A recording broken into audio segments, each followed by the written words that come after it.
Vice Chair Draghi, Secretary Hertenberger,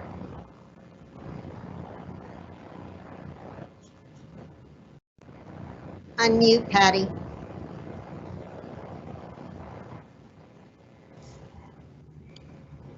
Secretary Hertenberger,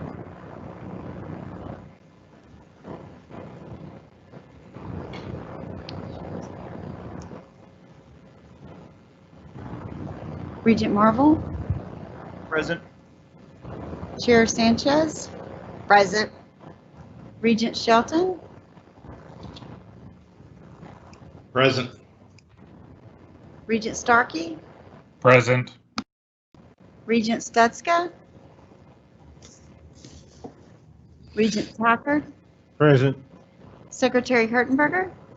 Present. Thank you. That concludes roll call. I call this meeting to order. It is 5:37 p.m. and this meeting is hereby called to order. We have the presence of a quorum attending by video conference and in person. Notice of this tax hearing has been posted online for at least 72 hours. Dr. Albrecht, do you certify that the notice of the meeting was posted in accordance with Title 5, Chapter 551 of the Texas Government Code? I do so certify. We will now hold a hearing regarding the Alvin Community College 2020-2021 tax rate.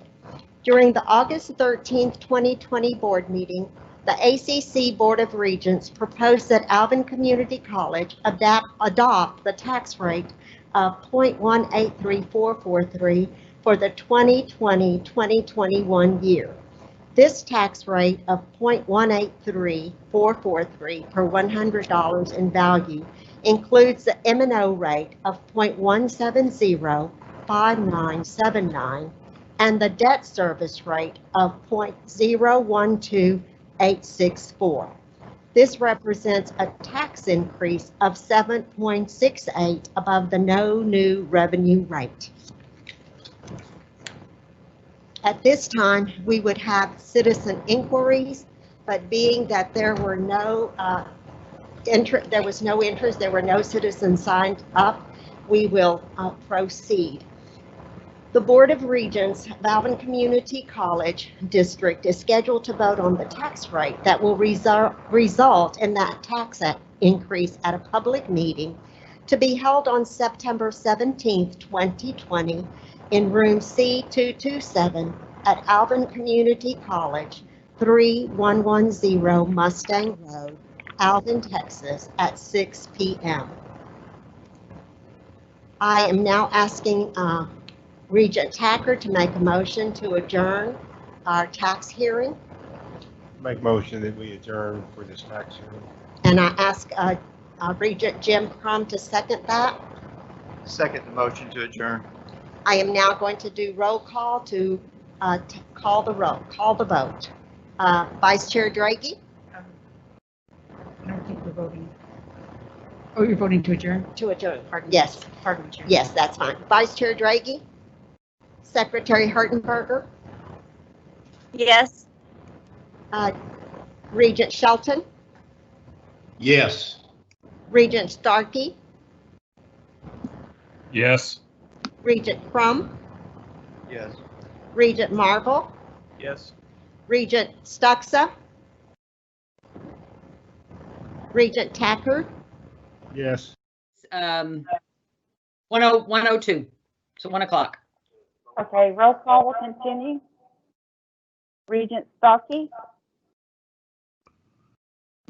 I'm here. Regent Stutska, Here. Regent Packard, Here. Vice Chair Draghi, Here. Secretary Hertenberger, Here. Dr. Crystal Albrecht. Here. Our staff, Dr. Jay Bourne, Here. Wendy Delbello, Karen Edwards, Dr. Cynthia Griffith, Here. Paul Stager, Here. Kelly Clint, Debbie Kraft, Here. Alan Phillips, Here. Jalen Katz, Here. Tammy Giffro here, Rick Morris, Board Counsel, Amos Byington, and Matt Grace, Dr. Pam Schiffman. Here. Okay, I think that concludes roll call. Thank you. Dr. Albrecht, do you certify that this notice of this meeting was posted in accordance with Title 5, Chapter 551 of the Texas Government Code? Thank you. We will now adjourn to closed session pursuant to Texas Government Code 551.071 for the purpose of private consultation with its attorneys and for the purpose of deliberating the purchase, exchange, lease, or value of real property in accordance with Texas Government Code Section 551.072. The time is now 6:04. Now, 6:29 p.m. and we are reconvening in open session. Ms. Giffro will call roll of the regents to make sure all are present. Please say here when I say your name. Regent Crum, Here. Vice Chair Tragey, Here. Secretary Kurtenberger, Here. Regent Marvel, Here. Chair Sanchez, Here. Regent Shelton, Here. Regent Starkey,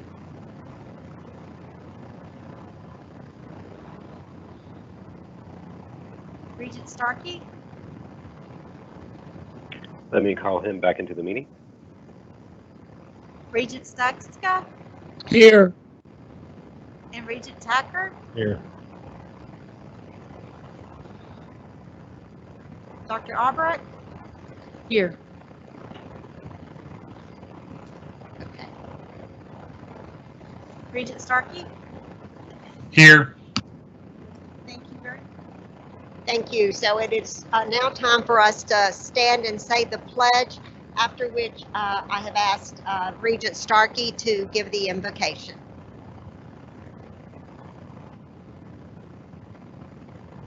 I pledge allegiance to the flag of the United States of America and to the republic for which it stands, one nation, under God, indivisible, with liberty and justice for all.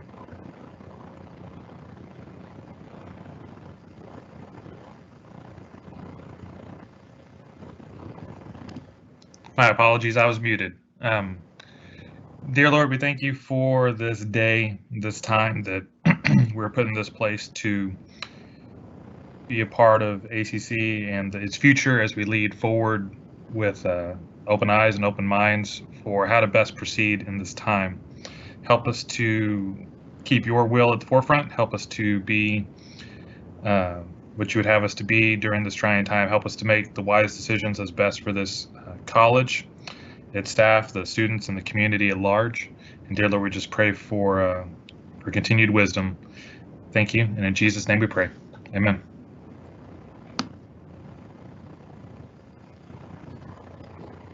Thank you. The next item on the agenda is citizen inquiries, and we had none this time, so we are going to proceed to item number 3, which is our board,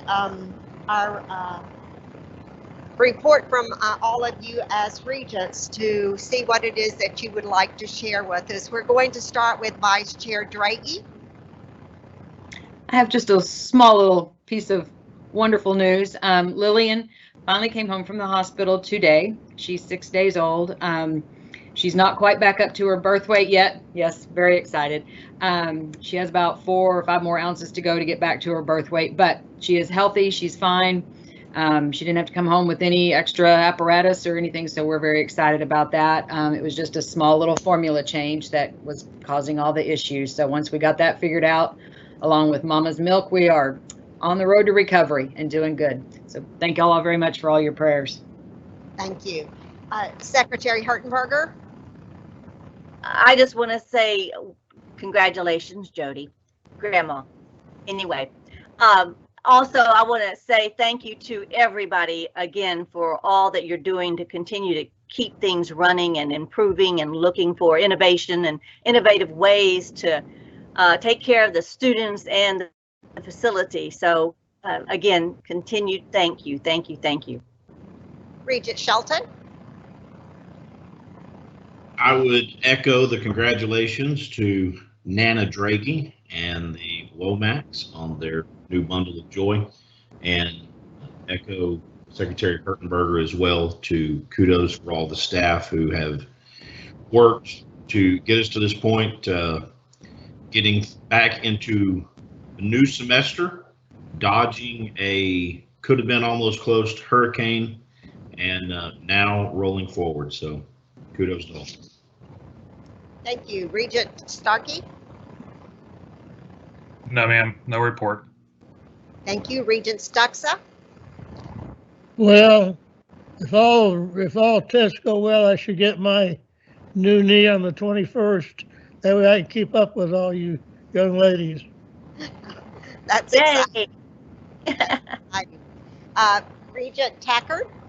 No report. Regent Marvel? Just echo what's been said and glad to be back. And Regent Crum? Once again, just very impressed by the actions of the college. All of the faculty and staff, support, even the students getting back involved and getting going this semester. It's quite a challenge, and it's been there well. Thank you. I just have to say that I attended the Alvin Manville Coffee and Connections this morning and was glad to represent ACC along with Regent Shelton and Regent Starkey, and then joined Regent Shelton as we represented ACC at the Pearland Chamber Luncheon. Received some good information from TechStop. Also, I want to say that as I join everybody else in the congratulations to the Dragies and the Womax, and then the kudos to all of the folks here at ACC. But if you've been here tonight, you would have seen three little mice running around like crazy trying to make everything work. And those little mice are Gifro, Del Bello, and Klimt. So kudos to those little guys that just running around like the Energizer Bunny. We so appreciate you guys so much. So with that, we will move on to the next item on the agenda, and that is the approval of the minutes from our August 13th, 2020 meeting. And I would entertain a motion for approval from Vice Chair Draghi and a second from Secretary Hertenberger. So moved. I second that. Thank you. So if there are no questions about the minutes, we will move forward and call the vote.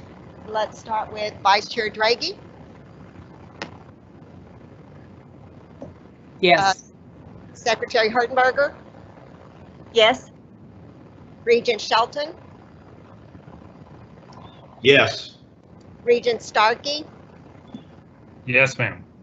Regent Stuxa. Yes. Regent Tackard. Yes. Chair Sanchez, yes. Regent Marvel. Yes. And Regent Crum. Yes. The minutes pass 9-0. Let's move on, please, to the next item on the agenda. And it is an information item only. And so it's the TSCM personnel action, the ACC employee headcount, and the ACC employee resignation report. Those are presented in your agenda. If there are any questions for Dr. Albrecht on those, if not, they are there for your study. Well, I do have one question then. It's the same one I asked last month. With that, the employee headcount, it still shows one administrative opening, and it still shows roughly the same number of staff openings. So, but we still have 2 dean positions open, correct? Yes, and I'd like Karen to address that. I can't remember because I've asked her that question before too. Ms. Edwards? Did you hear that question?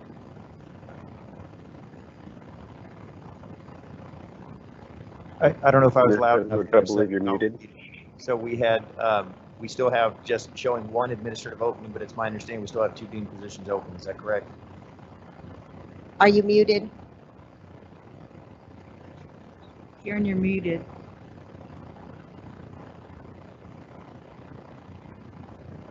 Uh-oh. No, ma'am, we're not able to hear you.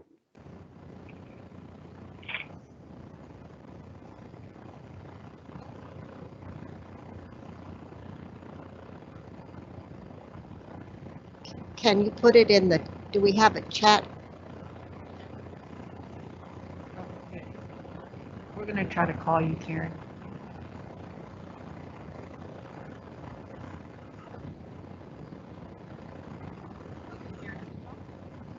We have 2 administrative positions. Previously, the student services dean position was not classified as that of an administrator.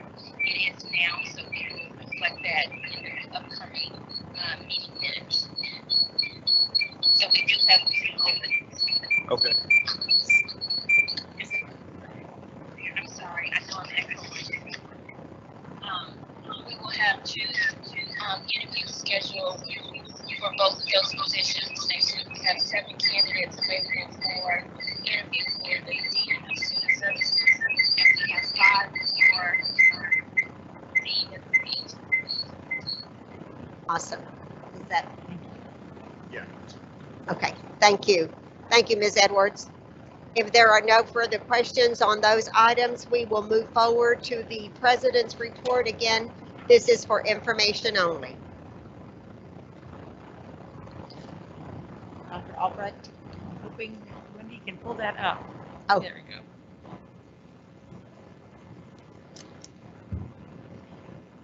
There are a lot of slides in this PowerPoint presentation, but they'll move pretty quickly. So, you know, y'all have been so kind to appreciate the good work that the staff and faculty have been doing. Thought I'd share some pictures with you. This is part of our screening process that you yourselves have gone through before, and you can see some of the safety protocol that we have in place.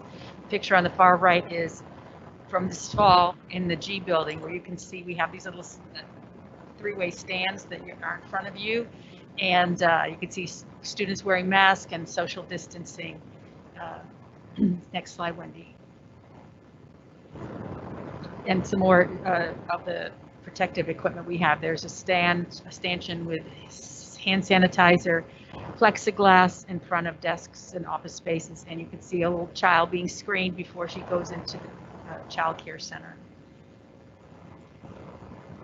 We are operating still under phase 3, where our departments we have up to 50% of our staff in any given department broken into teams so that we don't have cross contamination of our staff. So we have teams A and B in most cases.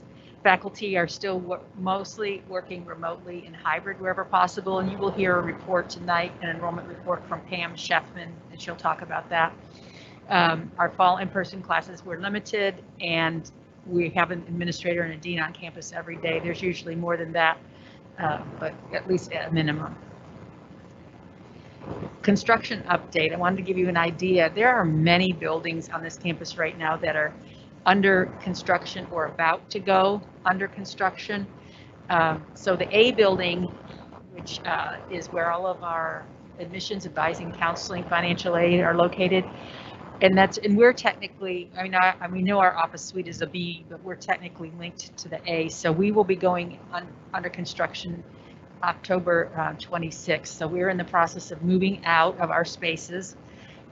You know that the communication and music room has moved back over to the art gallery. Some of you saw that. C building construction begins December 1. D is under construction. E is under construction. That's the coffee bar, bookstore. F, the fitness center, is under construction. G is almost complete. It's occupiable, and we do have classes going on in there. They're still finishing up some flooring. Paint will occur over the winter break. H is complete except for some additional air handler unit controls, and building where the police and academy is. That construction begins October 2nd. So if you look at the next slide, it's a map that shows what is under construction and what's about to go under construction. The red is definitely under construction, including I didn't mention Nolan Ryan Center, but we're hoping to have at least the museum side, which is the culinary lab, finished by the end of October, so that Chef can get in there and teach out his culinary classes. Right now, he's been front loading it with lecture and didactic portions, but you gotta be able to put your hands on it to teach your culinary. Here's the radio station. It's really quite lovely. Some of you toured it.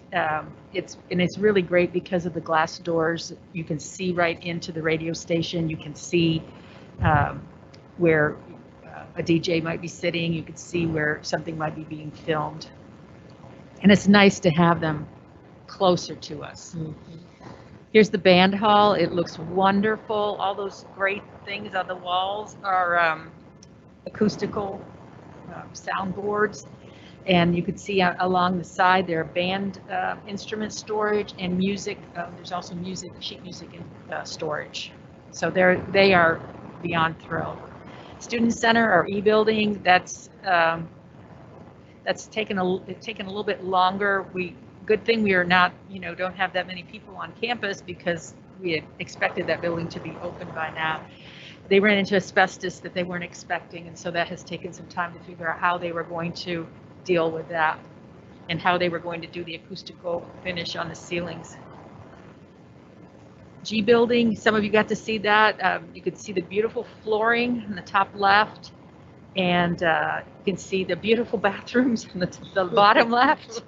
And you can see carpeting in the offices. All the faculty offices have carpeting, and then the vinyl tile is in the corridors, and then just some other shots of classroom seating in the G building. Nolan Ryan is some of you saw that again, and it is moving along, and we're hoping to have at least, like I said, November 1. And the culinary lab is the one that was on the bottom. So we had our convocation, and a few of you attended one of the events, Envision a Path to a Better Future.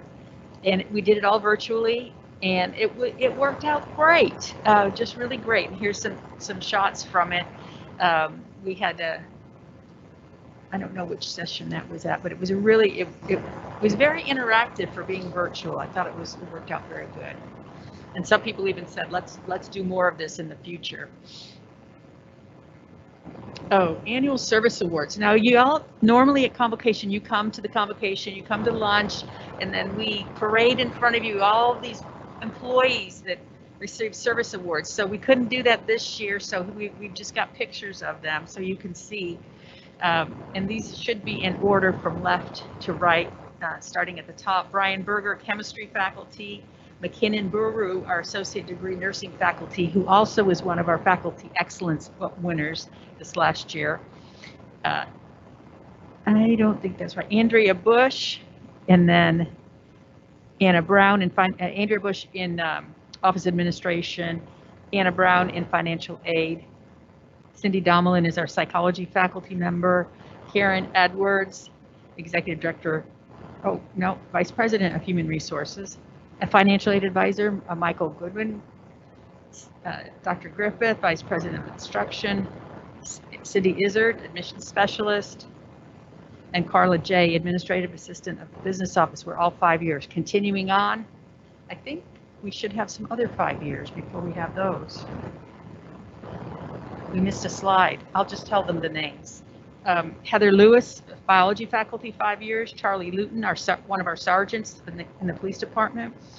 David Martinez, sales associate at the college store. Christy Rosales, student accounts receivable. Amy Terbot, our foreign language faculty. Carrie Tolf, administrative assistant in TDCJ. Holly Williams, director of retention and student success. And Jocelyn Wiltz, associate degree nursing faculty, all 5 years. Moving to 10 years, Roger Bell in the library. Fred Bellows, system database administrator. Maria Garcia, custodian. Deanna Gonzalez, custodian, and now actually she's the supervisor, correct? Yeah, she's been promoted to a supervisor. Sheila Jones, administrative assistant at the Child Care Lab School. Tammy Martinez, admissions specialist. Tommy Dan Morgan, biology faculty. Thomas Parker, English department chair. Kenny Navarro, environmental systems technician. Michael Smith, computer information technology. He mostly teaches at TDCJ. Jessica Solcich, a financial aid counselor, and Shannon Wise, administrative assistant in the nursing program. 15 years. We have our chef, Leslie Bartosh. Debbie Kraft, director of fiscal affairs.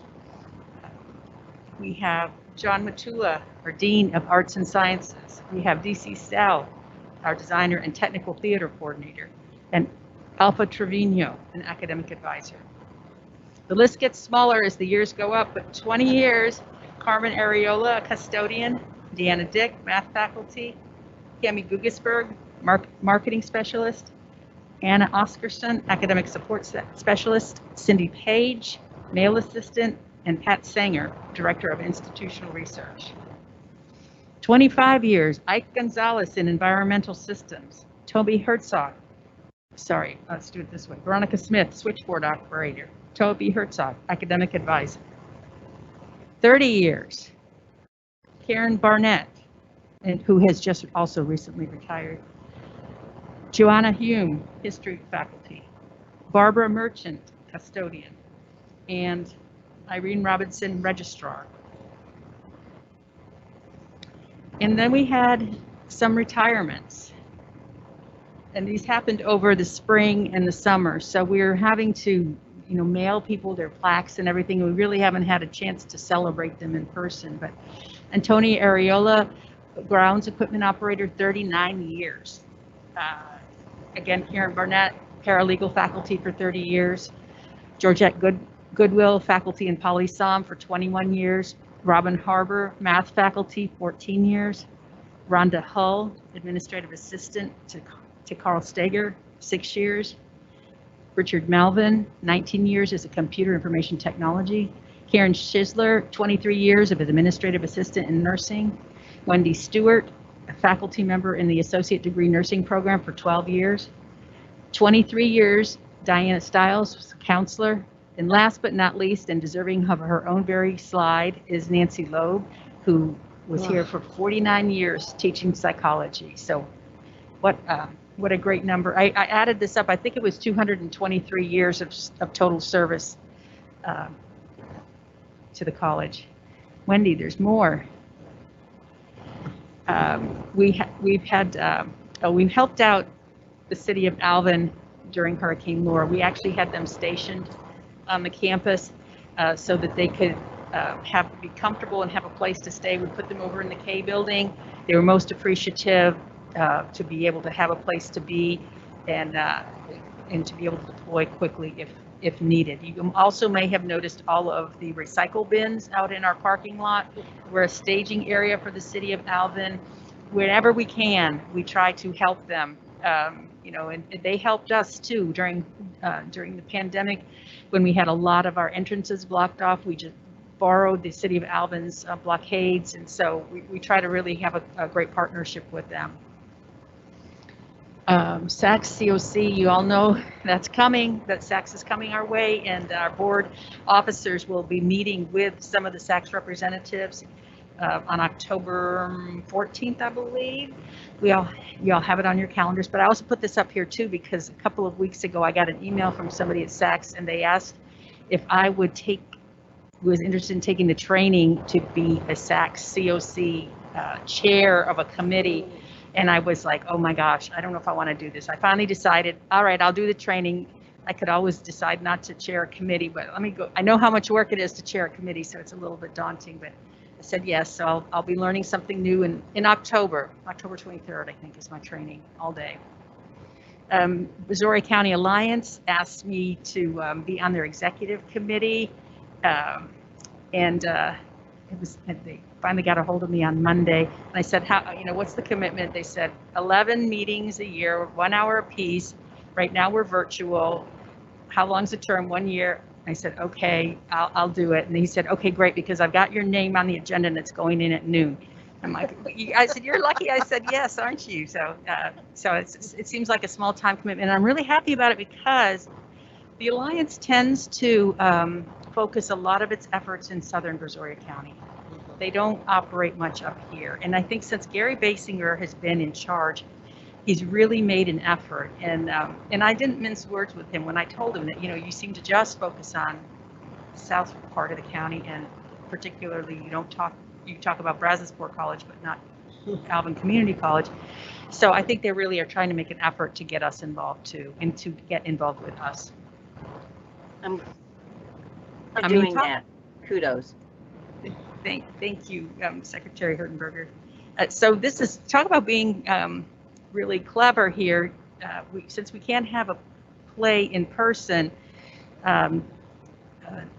Dr. J is doing a virtual theater production of Antigone, and how it works is you buy a ticket and then they send you a link and then you watch it from your device. So that's very interesting, and I hope that that's a way for him to be able to continue to fundraise for his area. Student activities are also going virtual. Several very clever things that they have been up to.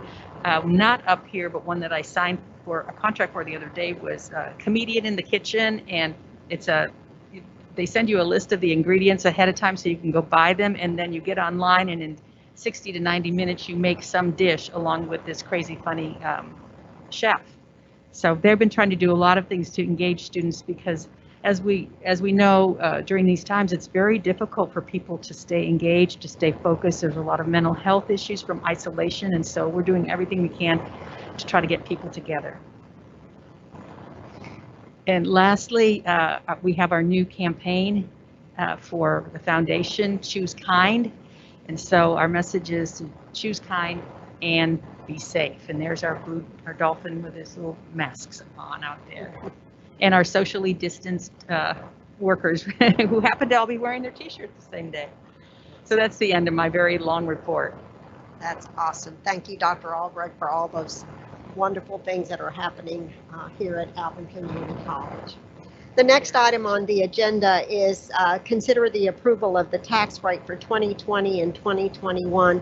Dr. Albrecht is going to speak to it, and then when we are ready to make a motion, I've asked Regent Marvel to make the motion and Regent Shelton to second it, and then we will proceed. Dr. Albrecht?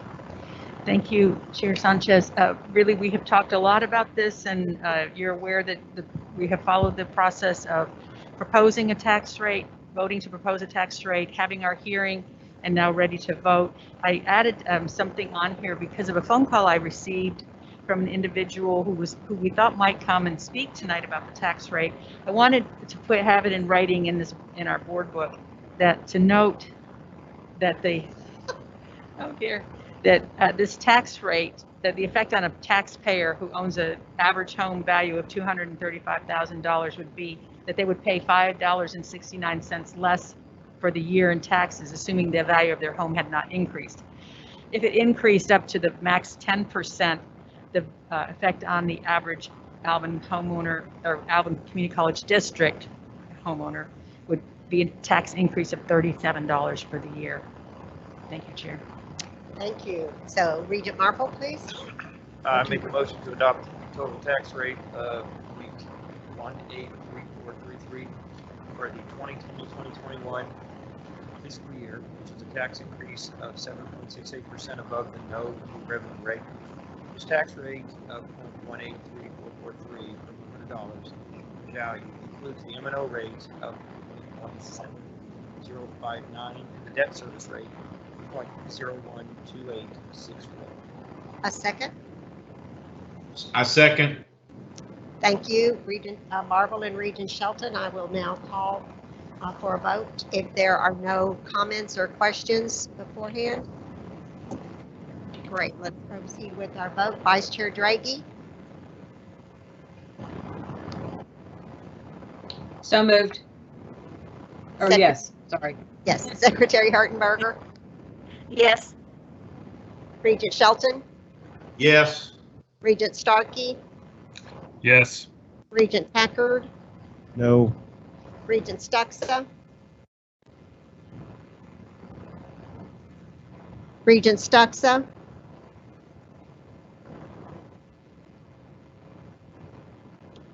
Chair Sanchez, yes. Regent Marble? Yes. Regent Crum? Yes. Regent Stuxa, can you hear me?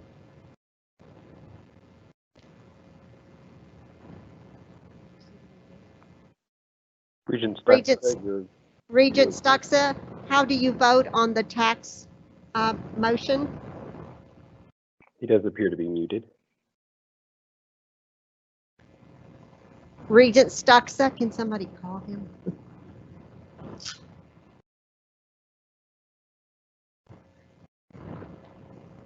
Yes, Thank you, sir. I'm The sorry. motion carries. Thank you, sir. The motion carries 8-1. Thank you all. Now we are moving on to item number 8, which is to consider the approval of resolution of payment for personnel during closure during Hurricane Laura. Dr. Albrecht, if you would proceed. Thank you, Chair Sanchez. As you know, we closed the college for 2 days in anticipation of Hurricane Laura potentially making landfall near us. We dodged a bullet, and I'm sorry that our friends in Louisiana weren't so lucky, but we did close, and this resolution seeks to pay those employees who couldn't, were not at work when the college was closed, and further to pay the police officers who worked time and a half during any hours that they worked. Okay, that is the report on that, and I would entertain a motion from Regent Tackard and a second from Regent Stuxa on that motion, on that item, please. So moved. Regent Stuxa? Second. Thank you. We have a motion on the table. Are there any questions about the item? Great. Therefore, let's move forward to a vote. Vice Chair Draghi? Yes.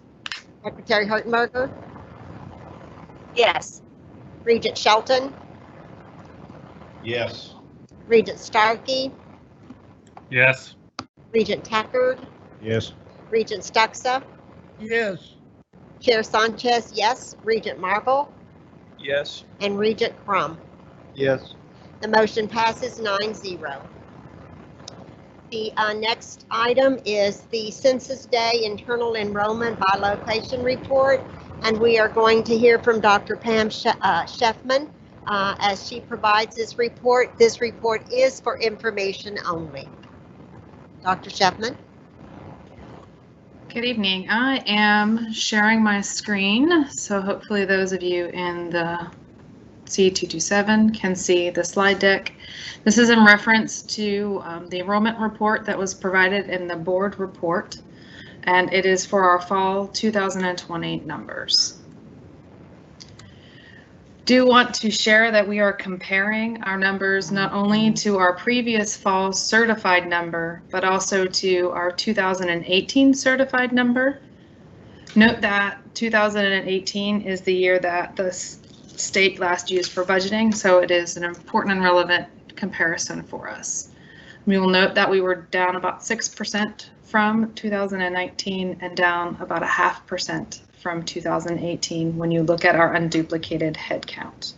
The rest of my slides are going to kind of talk a little bit more about our 2020 fall students. We'll note that this is an estimate. These are not our certified numbers, as those will not happen until we report to the state. So where are our students right now? Out of the percentage of our total students for the fall 2020, 3% of our students are located at TDCJ. 43% are our dual enrollment students in our high schools, and 54% of our students are taking classes at our ACC campus.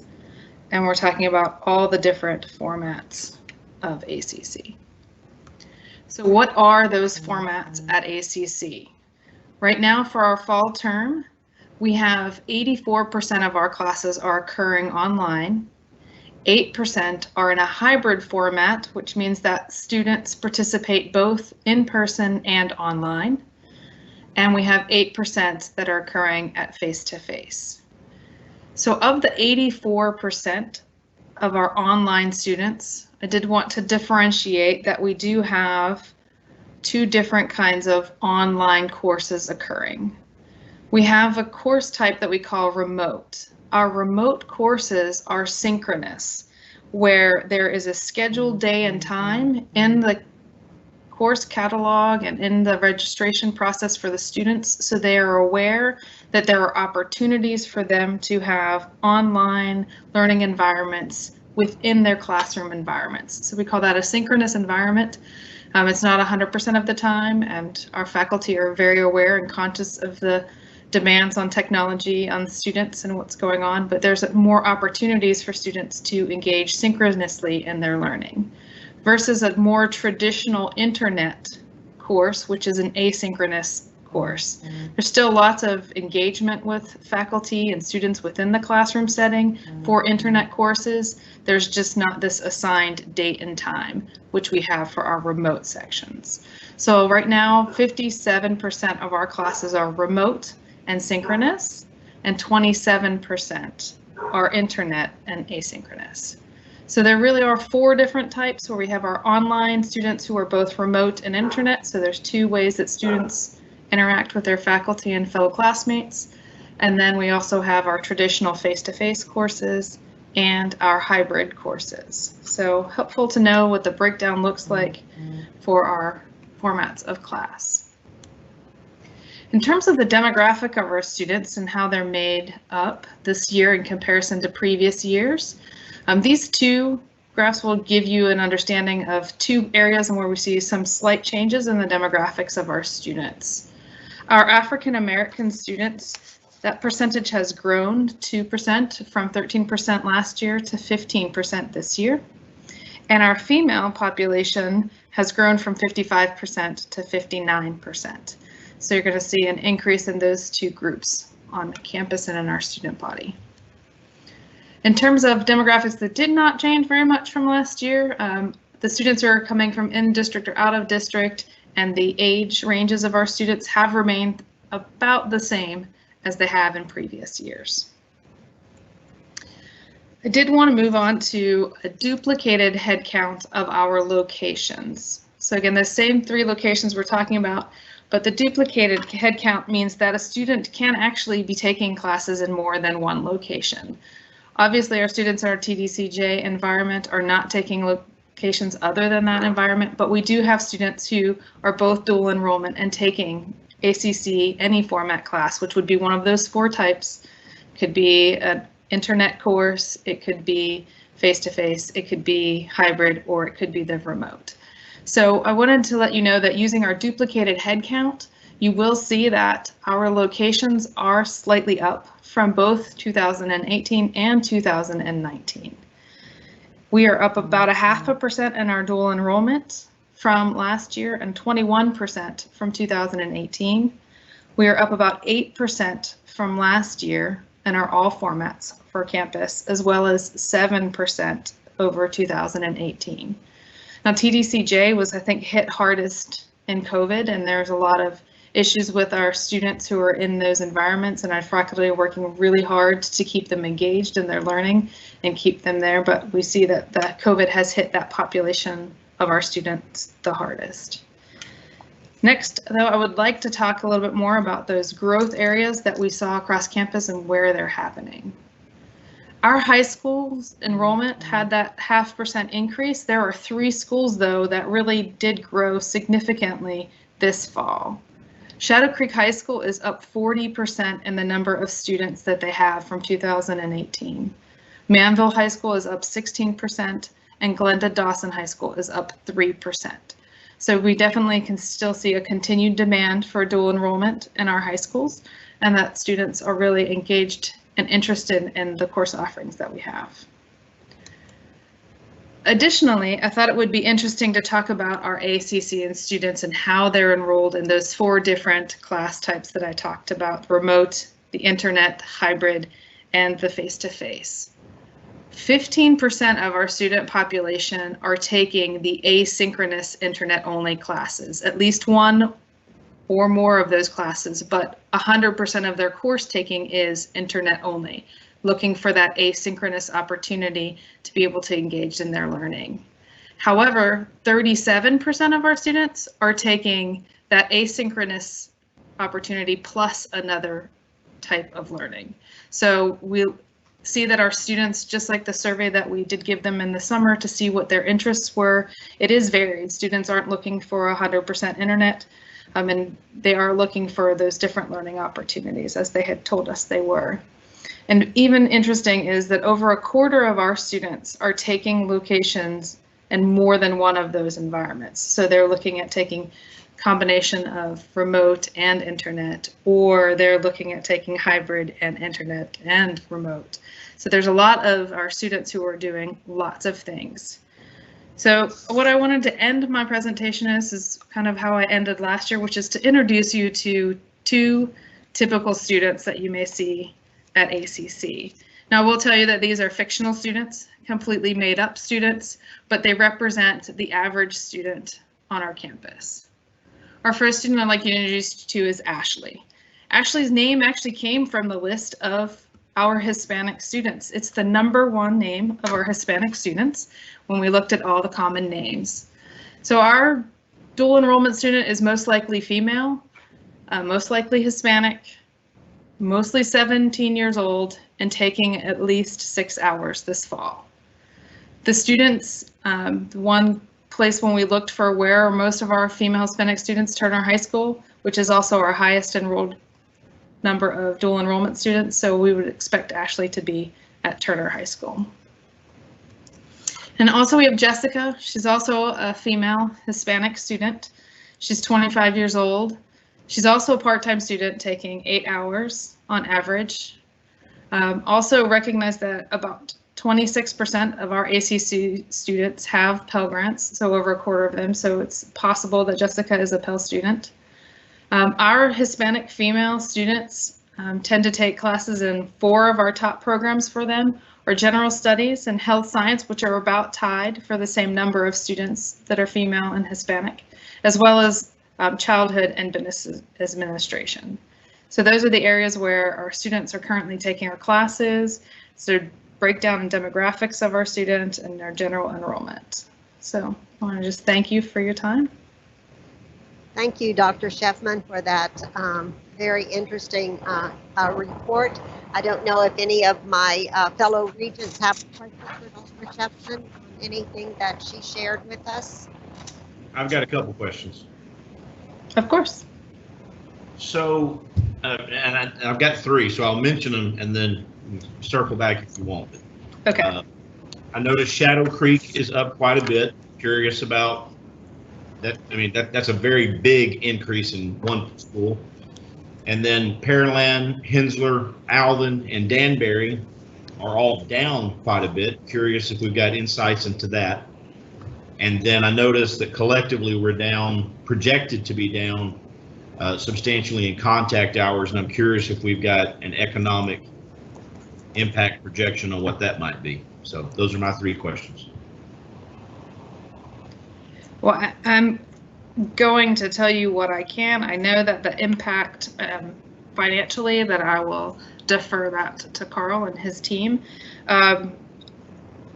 I would say that our students in general, the reason that our contact hours are lower is because we have a number of students who are taking fewer classes than they were in previous years. So that's what our data show us in terms of why the contact hours look the way it does.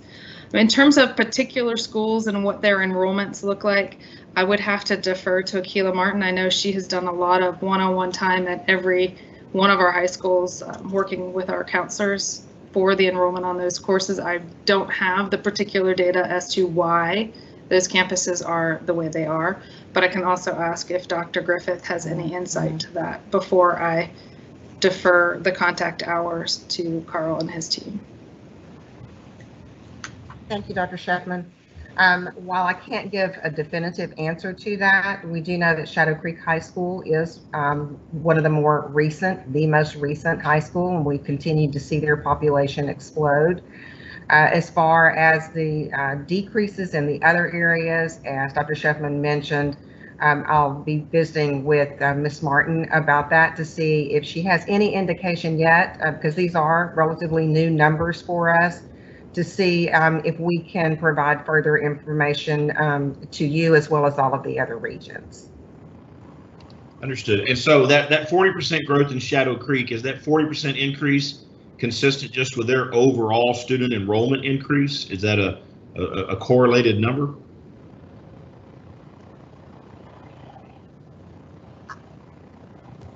Pam, do you have an answer for that? I'm sorry, I was on mute, of course.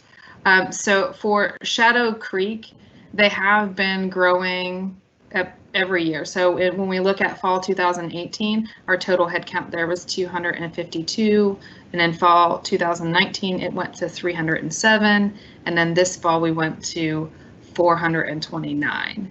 So I think that the growth pattern has been, we went from almost 50-ish plus to about 100 plus in addition. So I think that it's just the way that the school is enrolling their students and is the trajectory they've been on. I would also just offer that I think as students become more aware, as parents become more aware of the opportunities, I think that's going to add to the numbers that we have participating, because it is a newer high school, and perhaps those students weren't as familiar with Alvin Community College. The families weren't as familiar because many of those are families who work in Houston and not as aware of us. I think that will add to the numbers as we continue to see that high school be in session.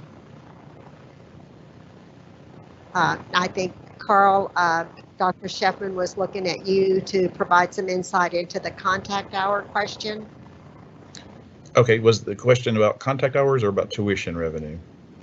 It was about impact of the contact hours dropping from previous year. Yeah, I mean, generally, yeah. And so for the time period of this past summer through next spring, those semesters in that order are the numbers that are used for determining state revenue, our state appropriation that will, the money that we get from the state starting in September of 2021 in that 2-year period after that.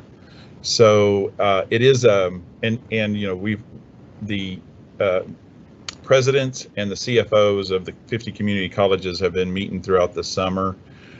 So we kind of have a feel for what other colleges are going through. So what we're going through is not abnormal. Actually, if we could chart all 50 colleges, we might be doing maybe better than average with our reduction in our contact hours and our student count, because there are colleges that are doing far worse. So it is possible, just as far as basically community colleges are competing with each other for contact hours, and so you're basically fighting for, or we're basically fighting for our slice of the pie. It is possible that contact hours can go down, and yet our state appropriation could go up, and that's because we could be, our losses could be less than what other colleges' losses are. So it's really an unknown. That's one part of the factor that determines how much we get in state appropriation. The other factor is just going to be the overall beginning number that the state is willing to give community colleges. Our starting number, I believe, from what I saw yesterday in our meeting, is about $1.8 billion for community colleges for state appropriation. But if the state budget, and if the number from the comptroller of the state of Texas, if he feels that they're not able to support a certain number and they have to retract that overall number, then that also is the other factor that can affect our contact hour funding. There's technical numbers within our contact hour funding, and what what those are there's core money, which is just basically giving us, $680,000, I think, is the number per year in the past, and what they're asking for now, I believe, is $2 million, or maybe it's $1 million per year. They just ask for a larger core number per community college. Then there's the contact hour funding number that I'm talking about just in these just previously, and then there's one other element, and that is our what is it? Success Students. points. Success points that can help. And they were starting with a number of approximately $203 per success point. And just in the last discussion or last meeting they had last week, they moved that number up to 215. So those, it depends on how well we do with success points, that can help us a little bit, but ultimately it's the contact hour number funding that really is the majority of the determining factor of how much we get from the state. And you know, with this legislative appropriation, and actually tomorrow we will be sending in the particular report to the state that is the initial ask.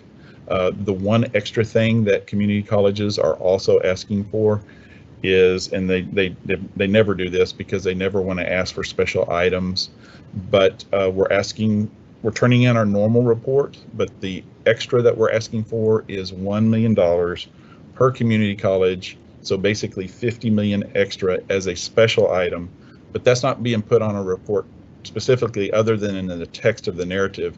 It's being done through our President's Association, TAC, Texas Association of Community Colleges. And so that is to help with the initiative that initially started with, I don't know, 300,000 jobs in 300 days initiative. And I think it has a different name now, but that's to help with that. So we will see. There's all different kind of factors that we've considered with the state in our discussions, and so we'll find out if those are true. Some of them are related to what they heard about discussions with the school districts and how the state was going to deal with the school districts, and we sometimes extrapolate that to possibly they might ask the community colleges that as well. And then one other thing, in the state appropriation, they are asking us how much CARES money are we receiving. So we think that is another factor that might determine if they give us less or if they take that into account when they do our calculation for this year. So it's a really different legislative session that we'll be going through, and it's going to be month by month as we find out more information as to how the numbers come out, really. Thank you, Carl. I think Dr. Albrecht had something she wanted to add. Thanks for that nice summary, Carl. We are lucky in one way that we are one of the very few state agencies that were not instructed to cut our current budget, this year's budget for 2021 by 5%. Almost every other of 200-ish agencies across the state had to cut by 5%, and we did not. So we were very happy about that. Some other things that we have been talking about is because this is a base year, and recall we got hit last time, the last biennium, because our base year calculations were post-Harvey and our enrollment dropped. And then, of course, as soon as we were given our new appropriations, which were some 3.5%, I think, less than the previous year, that's when we had our highest enrollment ever at the college. So we had to serve more students with even less money. And we're fixing to have to do that again. It's looking like, so they've even talked about, could we change the base year, or could we go back to a base year or two ago, or could you hold us harmless to a certain percentage decrease, so that we talked to different legislators. Not a lot of them have a lot of appetite for that. So we're really not sure, but we were instructed, do not go in asking for any more this biennium than you did last biennium. And so we didn't, except for that special line item that Carl talked about. But we did move around a little bit, those three different plots between core, student success, and contact hour. We shifted the focus a little bit on each of those. So we will see what comes up. But again, as Carl said, we're in good company. We know of only two colleges that have said that they've gained enrollment. One was Lee College and one was Odessa College. Also, with the contact hours, one of the reasons that we're down in contact hours is that there are some programs that we cannot get back into clinicals yet. We can't get into the hospitals. And as you know, those are high contact hour courses. And so we're having to hold off. We're giving priority to our second year students to get into the clinicals. And we're hoping, as the weeks go on in the semester, we may be able to get into other hospital locations. But some of our programs they're very picky, and they will not let you do simulation to fulfill your contact hour requirements for clinicals. Others are a little more flexible. So yeah, it is a big impact, but recall that we budgeted 16% lost revenues. And so I think that puts us in a pretty good place. The original budgets that we were kicking around, I think before we brought you anything, we're only estimating 5% lost revenue. So I think we hit closer to the mark. Thank you. Yes. Yeah, I've got a couple questions for Dr. Sheffield. First of all, I'd like to say happy birthday, Carl. Oh, thank you. You're welcome. 29 again, we said, right? Dr. Sheffield, so would you pull the slide up with a 15, 37, and 27? Because I need a little, my brain must be moving a little slow tonight.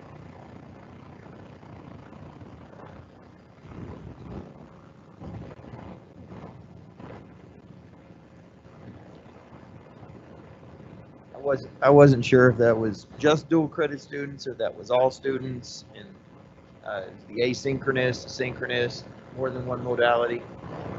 I think it's the second to last slide. Yeah, that one right there. Third to last.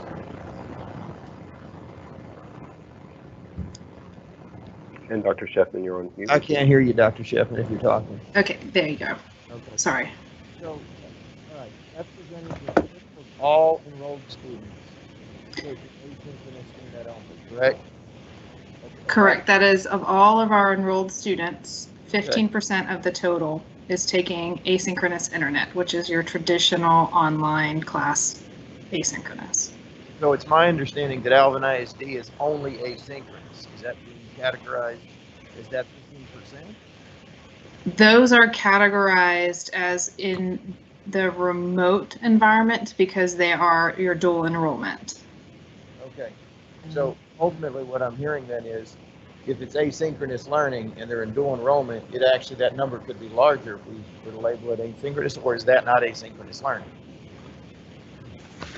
If the student's at Alvin High School and he's in an asynchronous class, is that correct? That is correct. So the location of their course is based on dual enrollment and not based on class type. So they didn't change that in the way that the courses are in the background because they need to remain as a dual enrollment student. And so they are listed as dual enrollment before the location of being asynchronous. So it's a type for the dual enrollment. So they don't fall into that 15%.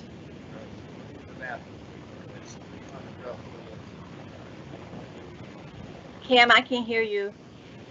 Oh, sorry, I'm just doing some math. 5, 8.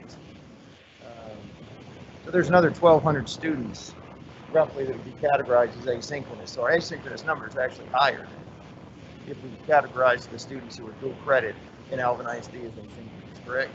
If we categorize them as asynchronous. Yes, Yep. I think slide number 4 gives a better, a simpler expression. I think it's slide 4. I can't remember which one. That one there, yeah. Gives you a better, really, that's the overall percentage, including dual enrollment, that are face-to-face, hybrid, or some kind of online. And then the yellow and blue shows you which ones are synchronous or asynchronous. Okay, Yes. That's a more, I think what with the other slide that you had questions on, Regent Cam, we're getting into how we code things for the college, and Right.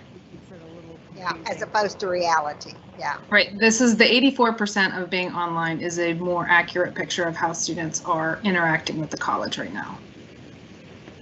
And just to follow up to a point you made about the enrollment or contact hours being down. And I I'm guess sorry, Regent Marvel, we're having some Yep. difficulty hearing you. Could you get a little closer to hear the me? microphone, please? I'm going to put it right up to my mouth. And There you go. Y'all Thank clean you. it. Contact hours compared to last year. average contact hour per student this year compared to average contact hour per student last year? Can you?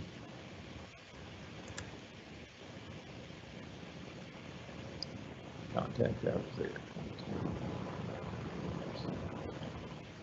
So there's the overall decrease, but then there's per student decrease. I.e., my question is, did we actually, although we have fewer students, so less contact hours would be logical, right? So did we go up or did we go down in contact hours per student? I mean, we actually could have gained in this per student, right? Or did we not? I think our average has gone down slightly per student, and it goes back to the comment that Dr. Albrecht had that our highest contact hour courses are not being offered. And students are taking fewer overall classes. And in our average student, so when you quickly, I don't mean to make people sick, but when we look at our average student taking 8 semester credit hours, it is down about 0.4 semester credit hours from last year. So last year was about 8, it's still about 8, but it's down about 0.4. So just a slight. Just a slight, yeah.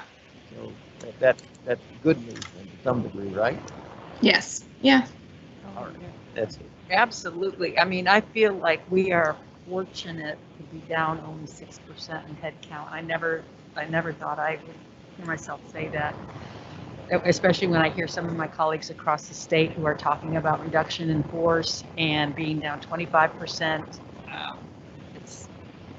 But you know, we're very vulnerable.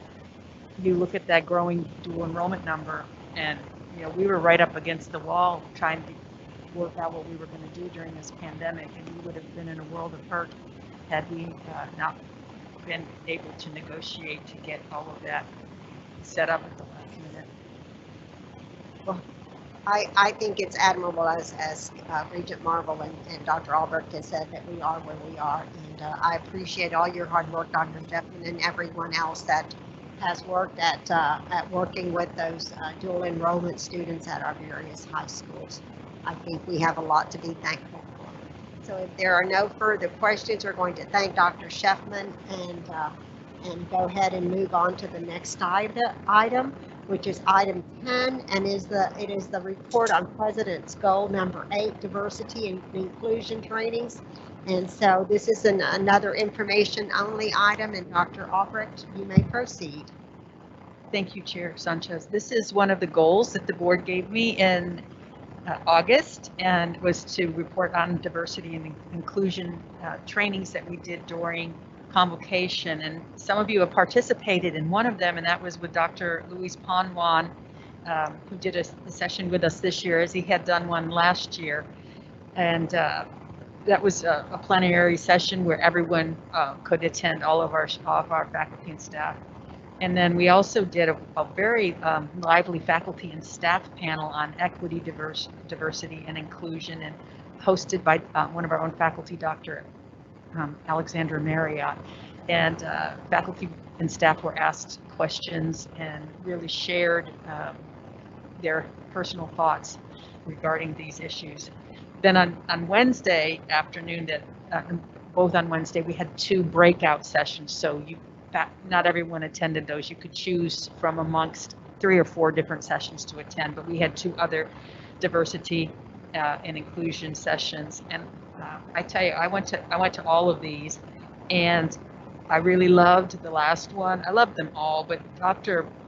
Ernest Burnett and Maria Starling did a very interactive workshop on unboxing the myths, addressing change, commitment, and intentionality in higher education.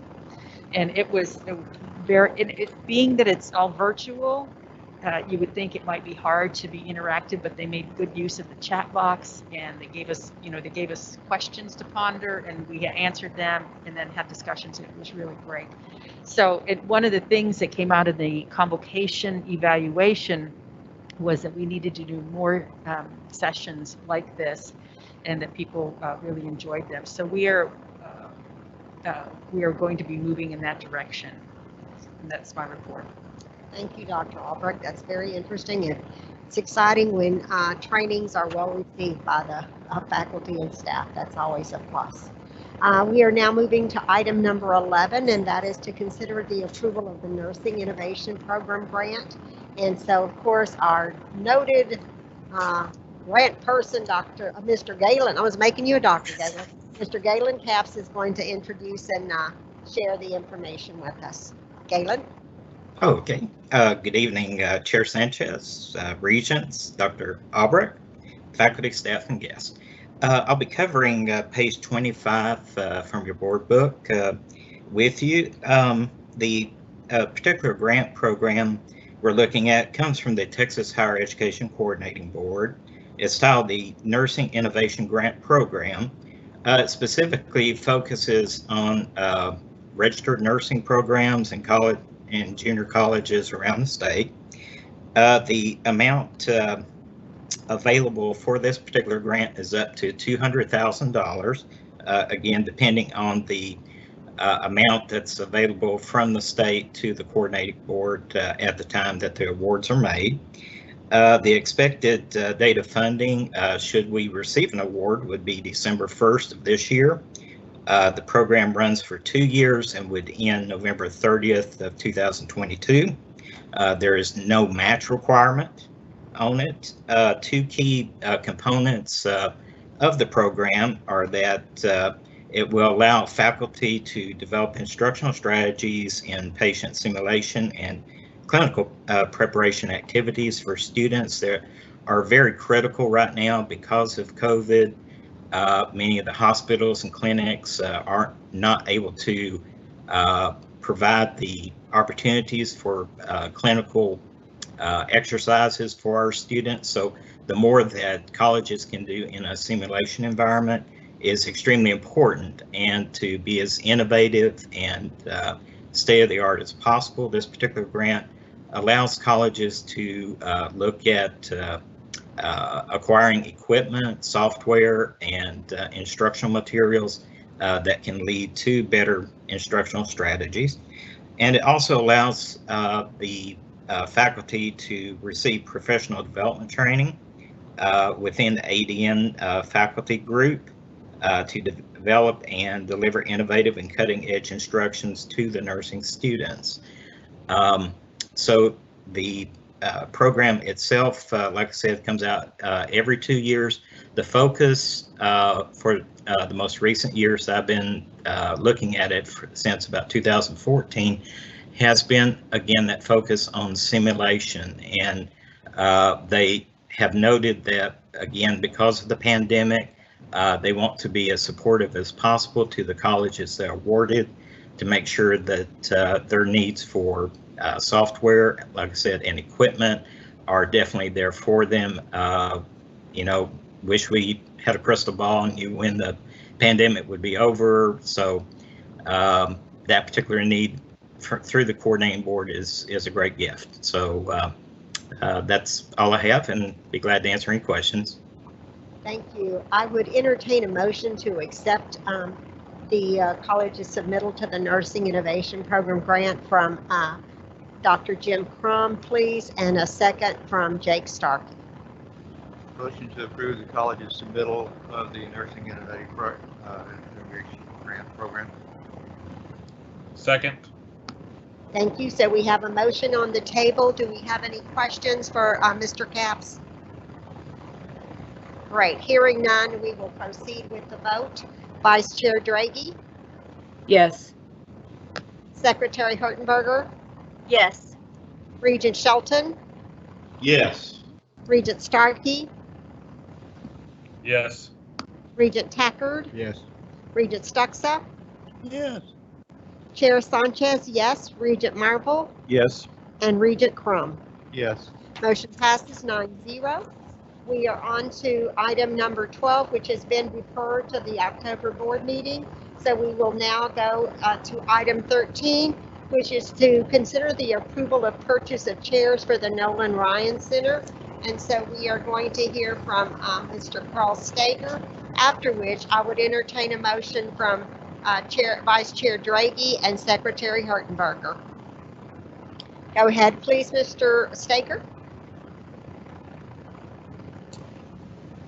Yeah, in your agenda item there, it shows the process that we followed in purchasing this. This was done with an RFP, starting, I guess, in the mid to late summer. And you can see the different proposals that were sent there with different alternates. Actually, you can see the chairs there that are being put out from, I think, let me make sure, from left to right. You're seeing the least expensive on the left and the most expensive on the right. The one that's being proposed for you is the one on the right. We did consider the one in the middle first. It's a lighter chair. If you were to look on the underside of that, it has a plastic bottom. But the problem with that one, with some of our administrators and other employees that have sat in them, is the angle of that particular chair, the angle of the back. The one on the right, the most expensive one, and the one we're proposing is, it kind of has a flex to the back, which I think is similar to what our chairs that we currently have had in the Nolan Ryan Center. And generally, you can tell they're a better quality chair as you sit in each one of them.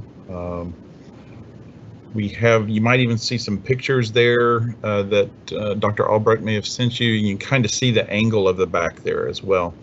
Also, generally, the base of the chair, the bottom of the chair that you sit on, is smaller going from left to right. As you get to the chair on the right, it's a larger base. The chair on the right, the one we're proposing, is a very heavy chair. It's quite heavy. Okay, so I would entertain the motion, please, Vice Chair Draghi. So moved. Okay, so we are moving to approve the purchase of 350 chairs and 3 chair carriers from Gateway Printing and Office Supplies for a total of $44.45. And then if you could second it, please, Secretary Hardenberger. I second that. Okay, so the motion is on the table. Are there any questions? I've got a couple questions. So I appreciate, Carl, the information you provided. I did see the pictures of the proposed chair, and looking at its underbelly, one could tell that it is indeed a higher quality chair, but it's 5 times as expensive as a standard chair. And even heavy duty, hospital grade, bariatric chairs that'll hold up to 1,500 pounds, which obviously is a pretty heavy duty chair, are about half the price of this chair. Now, this one's a whole lot prettier than anything I've seen in a hospital waiting room, I'll give it that. But I'm just having a hard time, wrapping my head around paying 5 times as much for a chair as what people might be used to seeing. What kind of warranty does it have? It's, as you can appreciate, if somebody asks me why we paid 5 times as much, I want to be able to articulate to them a defensible answer on that kind of an expenditure.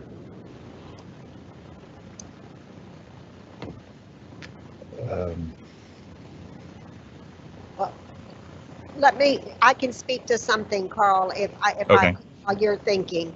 I don't know, Wendy, who else is around Amy, how long we've had the chairs at the Nolan Ryan Center, but I have been involved in many, many, many, many events at that Nolan Ryan Center, and we have used those chairs forever, ever, ever. And I have no idea what we paid for them back then, but I know that they have been around for quite some time. And if we want the quality to hold up, if we want them to stay around for this many years, we need to look. It's like anything. We have to spend the money up front in order to have that product last as long as we can. And we want comfort. I'm sorry, if we're going to be renting out that facility for use, you want people to want to have it there rather than at some other event center. And so, that's just my thought. Regis Shelton. Mr. Carl, if you want, birthday boy, if you want to speak on it. And now I would also ask perhaps Alan could say a word or two also, because the way the bid was written out, it was a particular chair had been, we had asked for bids on a particular chair. So the first three prices that you see in the table are for the exact chair. Other bids came in were for alternate chairs. People asked, could we bid an alternate? And so they did. So I just offered that, Alan. And the alternate chairs are the chair in the middle and the one to the far left.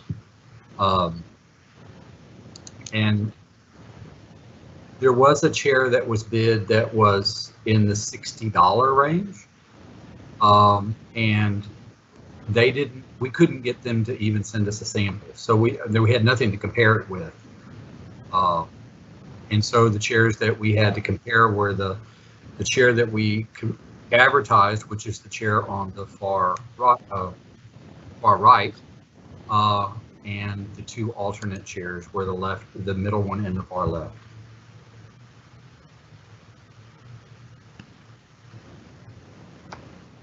I have to agree with what Belle said earlier. Being involved with so many events at the Nolan Ryan Center, and the way that the chairs are moved, they're handled, as there's many events and people that go through those chairs, I hands down would have no problem spending the extra money getting a decent chair. Not to mention that we are redoing all of Nolan Ryan Center, and of course we don't want to put a very cheap, cheesy looking chair in there. That doesn't really say a whole lot about us. I think I realize that it's a lot of money there, and I know that I understand your concern, but I can guarantee you anybody who rents that the Nolan Ryan Center, or even when ACC hosts those events in there, you want those chairs comfortable, and you definitely want them to look nice. It's my opinion. And so those chairs have been in there, the ones we have since 1999. So we have gotten our money's worth out of those chairs. I'm sorry. I was just going to ask, the ones that we've got in there that have been there since '99, are they this kind of chair? No. I don't think if you don't mind, those are more, and I went through a Connex today because we have several of them, hundreds of them stored in a Connex at my office, and Regent, I think they're more low, to me, in my opinion, just my opinion. I'm not a chairperson, but they're more lower bid or middle bid, if you will, hotel chair. That's what they look like. They look like an old hotel chair. Well,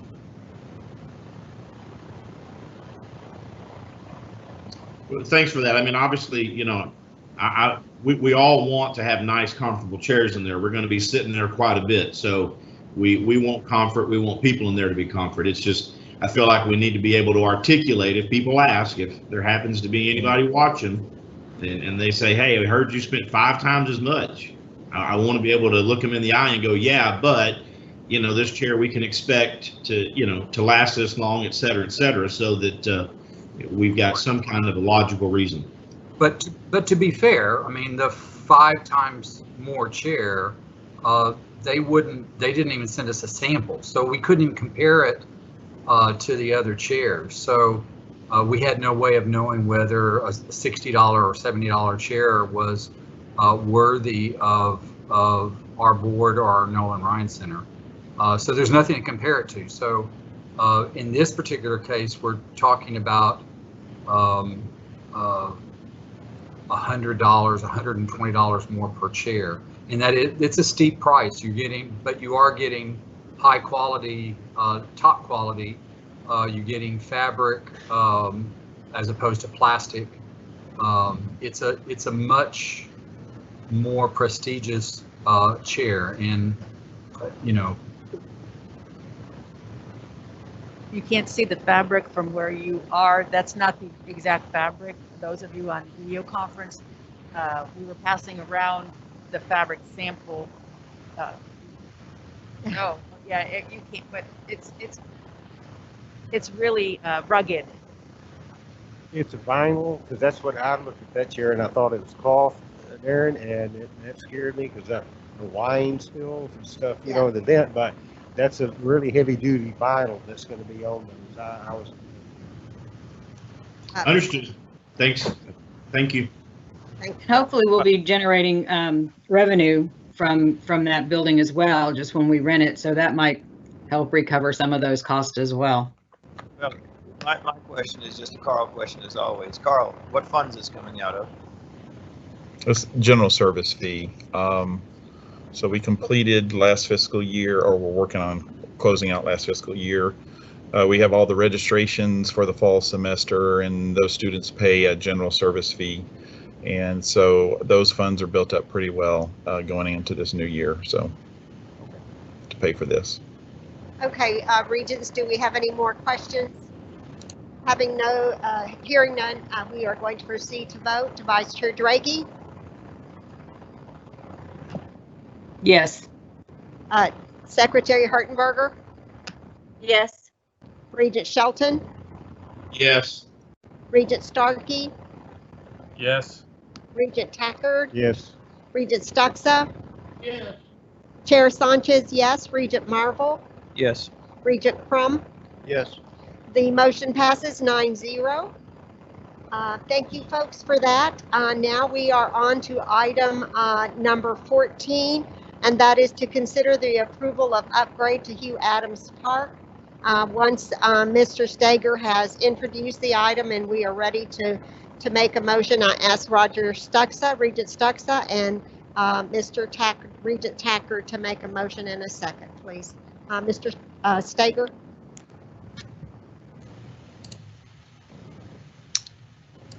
Yeah, this is, since they are leasing this from us at very low cost, they have to come to us if there's changes made. And so we have several shade structures that they want to put over the current seating areas, as well as one of the playground areas there.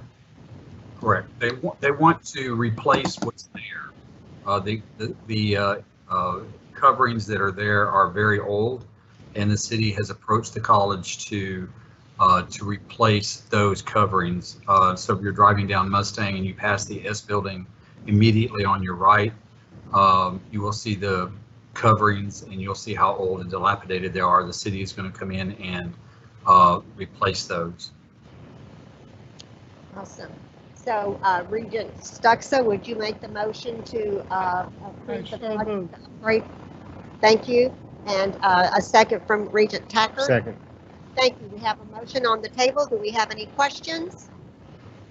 Oh, this is no cost to us.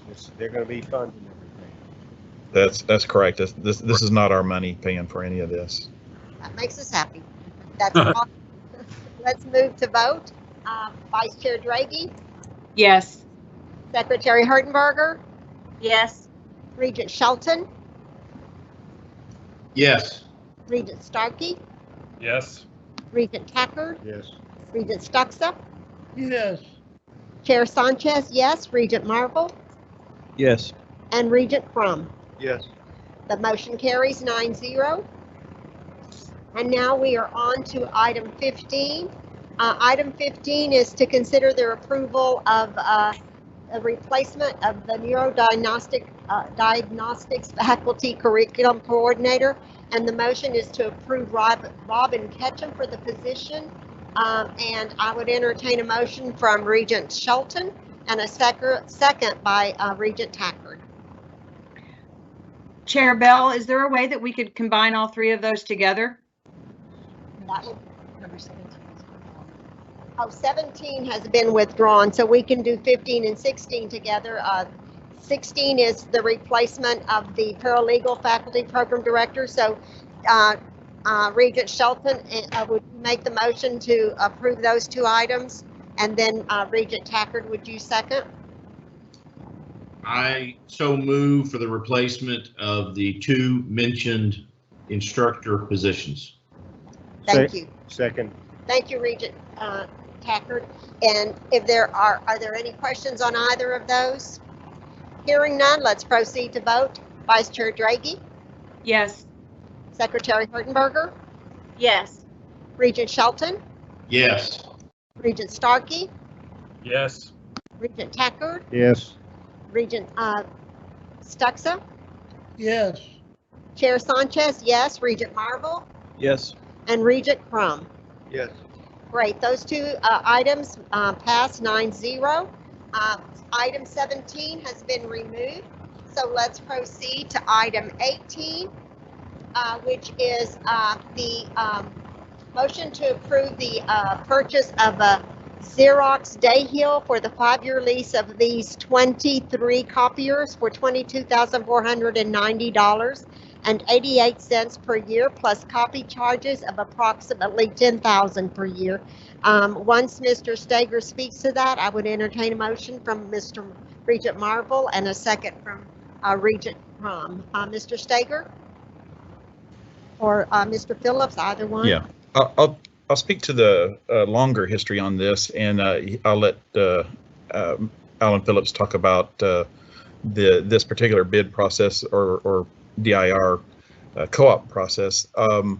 5 years ago, what we did, we had multiple leases, and they were all different lengths on different copiers across campus. So at that time, we had a purchasing agent that grouped those together so that it put us in a position so that we have bigger purchasing power, because we're doing all of the copiers other than the ones that are the very specialized copier that's in our print shop that's on a separate lease.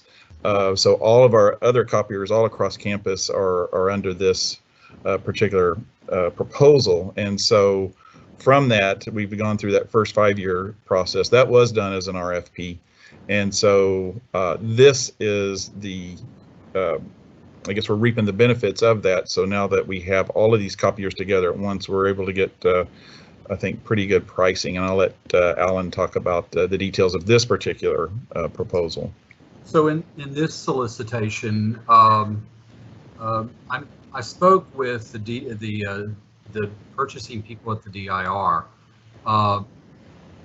and they referred us to the Xerox National Accounts Manager, who I spent a considerable amount of time talking to, telling her what we wanted to do, what we were trying to do, and what we were going to do. Is the copiers that we were replacing are obviously now 5 years old. The technology has changed. The integrated circuits have changed. Those kinds of things have all changed. And so we're getting newer, better, faster, more efficient copiers.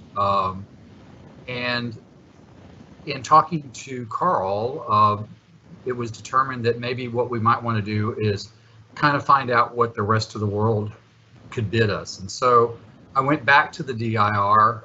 They have a spreadsheet on their page for copiers that gives you all the major manufacturers that go through the DIR and their national account people. I contacted those individuals. I gave them the exact same information, and I asked them to deliver that request to a local provider. I didn't want to do business with somebody, and no offense to anybody, Biloxi, Mississippi. We wanted somebody in the local Houston, Sugarland, Woodlands market. So each of the major manufacturers, Brother, Sharp, Savin, Konica, went to their local people, and those people then provided their quotes for the exact same replacement. So they're going to replace the 23 Xerox. They all know what Xerox has and what we have, and they gave us their best effort with replacement. And as it turns out, Xerox Dayhill, who is our incumbent, gave us the best price per month, per year, and per copy charge. And so our proposal is to move forward with a new agreement with Xerox Dayhill. Okay, and if I could just correct something, I am going to restate the motion because I read it from one area and I should have read it from this one. And so it is recommended the Board of Regents authorize the president or her designee to execute the final documents with Xerox Dayhill once the equipment schedules and exact amounts are known. This approval and subsequent lease will create a debt to the college for the 5-year lease of these 23 copiers for approximately $22,490.88 per year, plus copy charges of approximately $10,000 per year. So that is the motion that I would like for you to make, Regent Marble. So moved. And Regent Crum, second. Second. So we have a motion on the table. Do we have any questions, Regents? Just one comment. I just wanted to commend staff for negotiating what appears to be a better deal on newer equipment, which is usually not the case with anything related to technology. So kudos for getting us better stuff for cheaper. Always happy to see that. Yes, thank you. Great. We have a motion on the table, so let's move to vote. Vice Chair Draghi? Yes. Secretary Hertenberger? Yes. Regent Shelton? A hearty yes. Regent Starkey? Yes. Regent Tackard? Yes. Regent Stoxa? Roger Stoxa? Yeah. Chair Sanchez, yes. Regent Marble? Yes. And Regent Crum? Yes. Okay, the motion passes 9-0. The next item on the agenda is the financial report. And once Carl speaks to that, I would entertain a motion from Vice Chair Draghi and Secretary Hertenberger for approval. So Carl, if you want to proceed.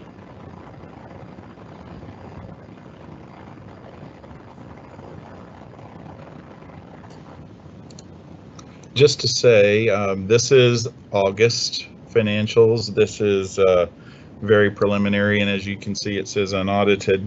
So what happens here in August is we're accumulating all the bills and so forth at the end of the year and trying to get them in. And actually, we're trying to get them in on a shorter time period because we're trying to get our audit done earlier because the business office has to move from their A building location to K, and they don't really want to do that right in the middle of an audit.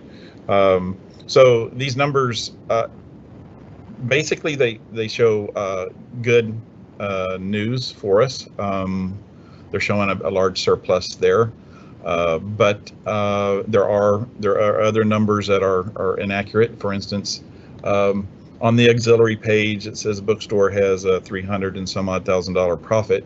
But it takes a while to get those expenses coming in. Those expenses have come in even since this report was done. And so really, at least right now today, we think that the bookstore had about a $16,000 loss. So that just kind of shows you that, you know, we still got more accounting entries to make, more expenses to get put in there and get the year complete and get ready to be audited. But so you can kind of take some of these with a grain of salt. But as far as basic for our maintenance and operations budget and how we came out, we do feel pretty good about that. We're not expecting any large expenditures that are going to throw that into a loss as far as we know right now. So